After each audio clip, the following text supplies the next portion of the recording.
서울 집값이 다시 들썩이자 정부가 결국 대출을 주는 강력한 규제 카드를 꺼내들었습니다.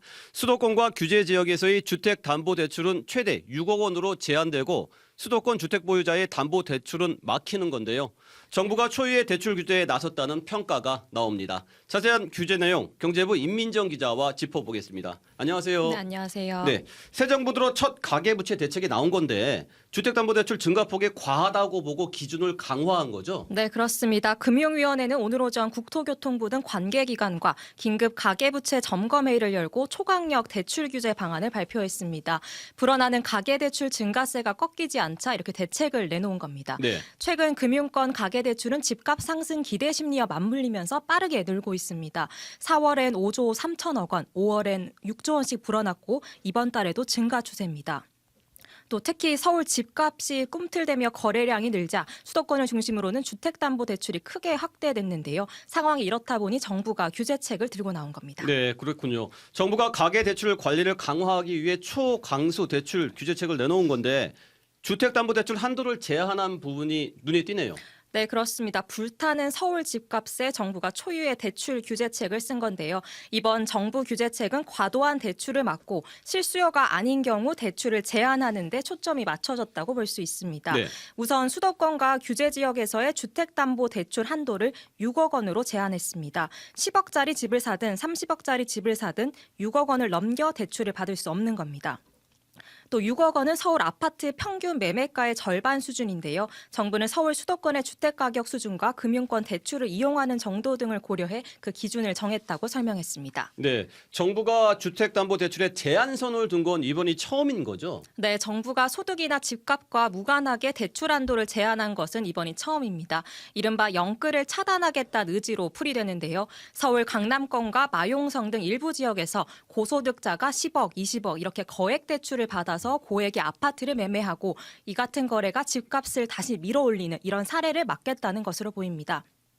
또 은행별로 달랐던 주담대 만기는 30년으로 일률적으로 제한해 총부채 원리금 상환 비율 규제 우회를 방지하기로 했습니다. 네, 또 눈에 띄는 점. 그럼 기존 주택 보유자에 대한 주택담보대출도 막히는 겁니까? 네, 이미 집을 보유하고 있는 경우 팔지 않으면 주택담보대출을 틀어막는 규제책도 오늘 함께 나왔습니다. 2주택 이상을 보유한 사람이 추가 주택을 구매하거나 1주택자가 기존 주택을 처분하지 않고 추가로 주택을 구매할 경우 아예 주담대를 못 받도록 했습니다. 네. 또 수도권에서 주담대를 받으려면 6개월 안에 전입을 해야 하는 그런 의무도 생겼습니다. 다른 지역에 살면서 대출을 받아 수도권 집을 사두는 형태의 갭 투자를 차단하겠다는 건데요. 갭 투자용 조건부 전세 대출도 금지됐습니다. 그렇군요. 생애 최초 주택 구입이 목적이어도 주택담보대출 비율을 강화한다고요? 네, 금융당국은 생애 최초 주택 구입이 목적이어도 수도권 규제 지역 내에서 거래한다면 주택담보대출 비율을 80%에서 70%로 강화하기로 했습니다. 정책대출 중 비중이 큰 주택기금 디딤돌, 버팀목 대출 한도도 대상별로 최대 1억 원 축소 조정합니다. 신혼부부의 경우 디딤돌 대출은 현행 4억 원에서 3억 2천만 원으로 줄어들게 되는데요.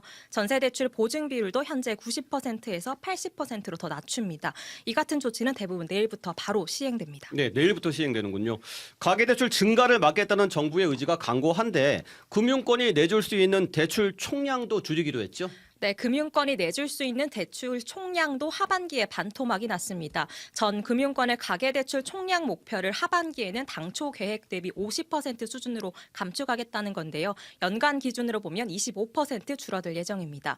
또 처음으로 디딤돌 대출 버팀목, 보금자리론 같은 정책 대출 공급도 함께 축소되는데요. 서민 취약계층의 주거안정 지원 필요성을 감안해 연간 공급 계획보다 25% 줄어들 것으로 보입니다.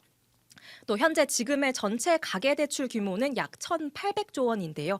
정부는 이 같은 조치로 올해 하반기에는 10조 원, 연간 기준으로는 20조 원 가량이 줄어들 것으로 예상했습니다. 네, 임민정 기자. 그 규제 지역이 추가로 지정될 가능성도 있는 겁니까? 네, 이 같은 질문에 정부는 주택시장 움직임에 높은 경계감을 갖고 예의주시하고 있다. 시장 안정을 위해 활용 가능한 모든 수단을 동원할 계획이라고 밝혔습니다. 필요시 규제 지역 추가 지정 등 시장 안정 조치도 배제하지 않겠다는 계획을 밝힌 겁니다. 네, 정부가 다음 달 초쯤 추가로 주택시장 안정화 대책을 발표할 것으로 보이는 거죠? 네, 국토교통부와 기획재정부 등이 머리를 맞대고 투기 과열지구, 조정 대상 지역 등 규제 지역 확대와 대출 강화 방안을 논의 중인 것으로 알려졌습니다. 국토부는 다음 주쯤 회의를 열고 규제 지역 확대안을 확정할 것으로 보이는데요. 3단계 스트레스 DSR 시행과 함께 규제 지역이 늘어날지 주목됩니다. 네, 여기까지 듣겠습니다. 경제부 임민정 기자 수고했습니다. 지금까지 CBS 박지환의 뉴스톡이었습니다. 노컷으로 보는 뉴스의 새로운 기준, 지금 알림과 구독 설정하시고 함께하세요.